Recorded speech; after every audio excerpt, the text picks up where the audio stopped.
Hello, Bacho. Let's read the given question. The question says two vectors p bar and q bar acts at a point and have a resultant r1 bar. If q bar is replaced by the vector r1 square plus minus p square upon q acting in the opposite direction to that of q bar, show that the resultant is still magnitude of r1 bar.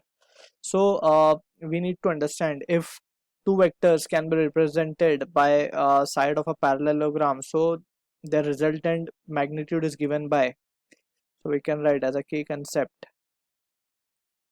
अगर कोई दो vectors हैं हमारे पास, let's say p bar and q bar, and which are represented on the side of a parallelogram or angle between them is theta, so जो resultant आएगा इन दोनों का, that is this r bar. So r bar का जो magnitude होगा that will be equals to under root of p square plus q square plus 2pq cos theta.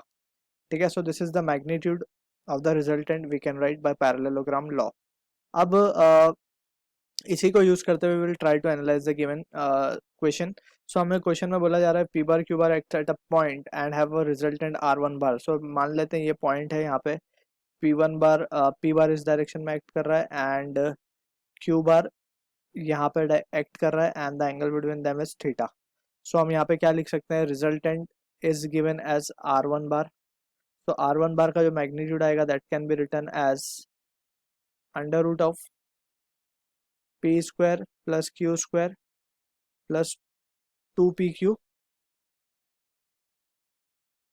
cos theta, right. अब यहाँ से फ्रॉम दिस इक्वेशन हम क्या करते हैं, हम वैल्यूज कैलकुलेट कर लेते हैं R one bar minus P bar and minus Q bar upon 2pq, just for the sake of हमें ये वैल्यू लगेगी आगे यूज में. So we will take this value of cos theta out. So let's say this is our expression number 1. Alright, अब यहाँ से we can से further हमसे अब दूसरी कंडीशन में बोला गया है कि हमने क्यू बार को रिप्लेस कर दिया है. सो क्यू बार हटा के हमने एक दूसरा वेक्टर यूज किया. पी बार ऐसे ही है हमारा, पी बार यही है, और अब क्यू बार का डायरेक्शन कुछ इस तरीके से आ गया है. अपोजिट डायरेक्शन में हमने दूसरा वेक्टर लगाया जिसके वैल्यू हमें गिवन है R one bar minus P bar upon Q. ठीक है ना. अब इन दोनों के बीच का अगर हम एंगल देखें, सो ये एंगल कितना हो जाएगा, दिस एंगल विल बी, पहला एंगल था थीटा. ठीक है, सो ये एंगल हो जाएगा 180 माइनस थीटा. क्लियर. अब इन दोनों का रिजल्टेंट कुछ इस तरीके से आएगा. लेट सपोज आर डैश मान लेते हैं. अब आर डैश को हम क्या लिख सकते हैं, सिमिलरली बाय दिस वैल्यू, इसका मैग्नीट्यूड हम क्या लिख पाएंगे, P square plus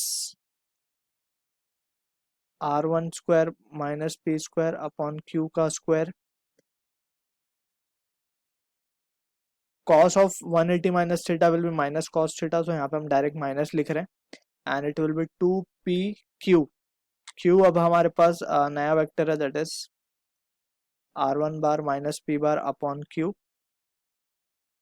into cos theta, right. So from here अब हमने जो कॉस थीटा की वैल्यू इक्वेशन 1 में निकाली थी that we will substitute it over here. So we can say therefore R one bar हमें क्या मिल जाएगा, therefore R one bar will be equals to P bar plus R one bar minus R one square minus P square the whole square upon Q square लिख देते हैं हम इसको इस तरीके से.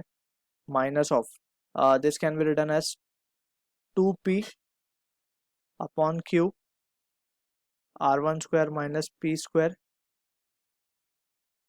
कॉस थीटा की वैल्यू जो थी हमारी that will comes out to be R one square minus of P square minus Q square divided by 2pq, right. So this is how we can write the value. So from here we can say r dash, यहाँ से हम देख सकते हैं 2p can be cancel out. So हमारे पास जो result आएगा वो आएगा from here we can say p square. अब ये दो टर्म्स को अगर हम देखें ध्यान से, so this two terms have the common denominator that is q square और q square. So हम डायरेक्टली ऊपर वालों को ऐड कर सकते हैं. So we can say this can be written as r1 square minus p square the whole square. Minus of this value can be written as r1 square minus p square plus of, यहाँ पे हम क्या कर रहे हैं, इन दोनों का पैर बना ले रहे हैं और पैर बना के इससे मल्टीप्लाई कर रहे हैं ये वाले टर्म से. So what we will be getting is r1 square minus p square into q square. Just brackets multiply की हमने, the whole divided by Q square. So यहाँ से हम देख सकते हैं this term will get cancelled out, ये square होगा यहाँ पे, ठीक है। From here we can finally say R1 बार की वैल्यू क्या आ रही है हमारे पास, that comes out to be P square.